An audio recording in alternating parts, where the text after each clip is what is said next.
split in two by one of the busiest waterways in the world, the Bosphorus. Over 2,000 ships a day pass between the two parts of the city. Until 2 years ago, a ferry was the only way across. But now there's a huge suspension bridge. Its span is 1,067 metres, and it took over 3 years to build. If you've ever driven over the Severn Bridge on your way to Wales, then this bridge may look familiar. It was built to the same British design. This is the Bosphorus Bridge, the fourth largest suspension bridge in the world, but that's not what gets it into the record book. No, it's the fact that this bridge spans 2 continents. All the land behind us is Europe, and London is 1,554 miles that away.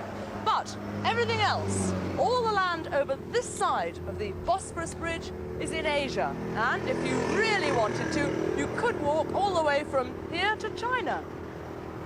And the place where I'm standing is, so far as I know, the only bridge in the world where you can have one foot firmly in each of the continents. My right foot is in Europe, my left foot is in Asia. Turkey is a Muslim country, and amongst the skyscrapers we spotted countless minarets. From these tall towers, the muezzin calls the faithful to prayer at one of Istanbul's 600 famous mosques. The one we explored was called the Eyüp Mosque, named after Muhammad's messenger who's buried here. Eyüp was a peace-loving man who was particularly fond of animals and birds. What are those huge birds up there? No, they look like herons, but I don't think they can be. Storks. They're storks. Yeah, they probably are. Yeah, they're quite big. The storks first came to the mosque when Eyüp's followers began to care for lame birds with broken wings. 5 centuries later, there's a flourishing breeding colony here. Other animals at the mosque have a different role to play. These goats are destined to be sacrificed to provide a feast in Eyüp's memory. You can buy one at the market, which is full of beads, headscarves, pictures, and all kinds of holy souvenirs, as well as chickens, which, like the goats, are sold to be sacrificed in memory of Muhammad's messenger.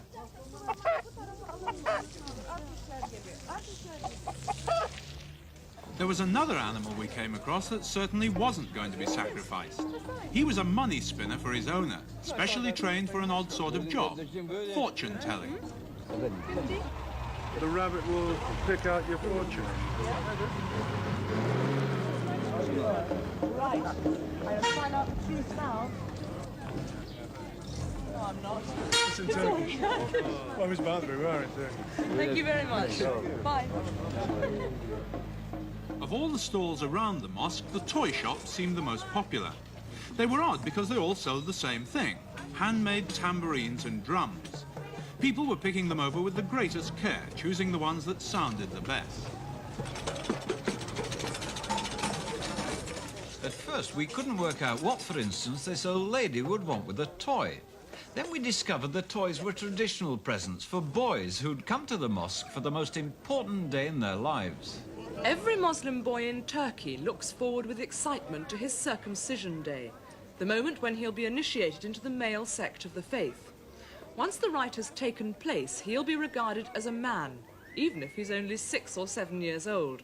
So it's not surprising that for the occasion they wear very special suits. And of course a photo for the family album is an important souvenir. We visited the Eyüp Mosque on a Friday, which is the Muslim holy day. So it was pretty crowded with families who'd brought their boys for the ceremony. Before they went in, they were shown a precise and reverent way to behave inside Turkey's most holy shrine.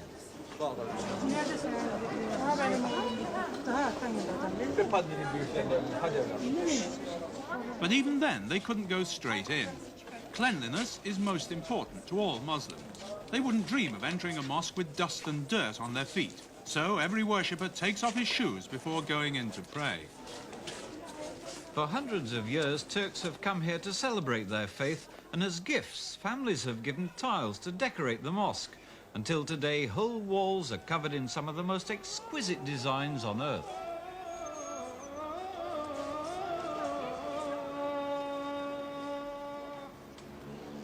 Turkish coffee is always served in tiny little cups that look as though they've come from a doll's tea set.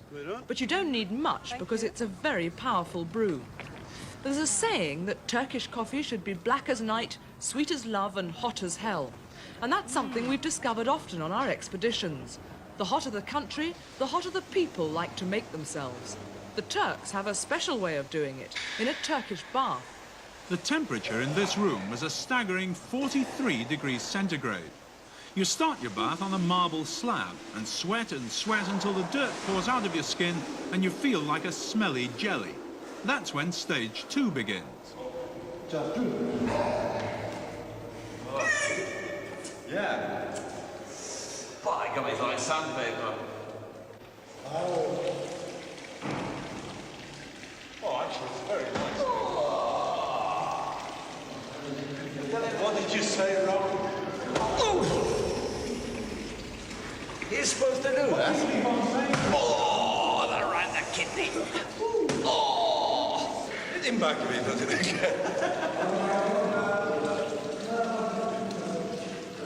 Good. I feel like a cake decoration. You didn't want me to come, did you?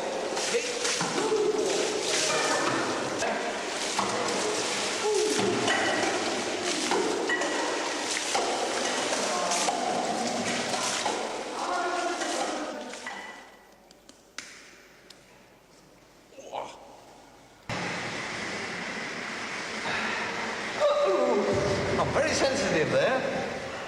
I've got strong fingers.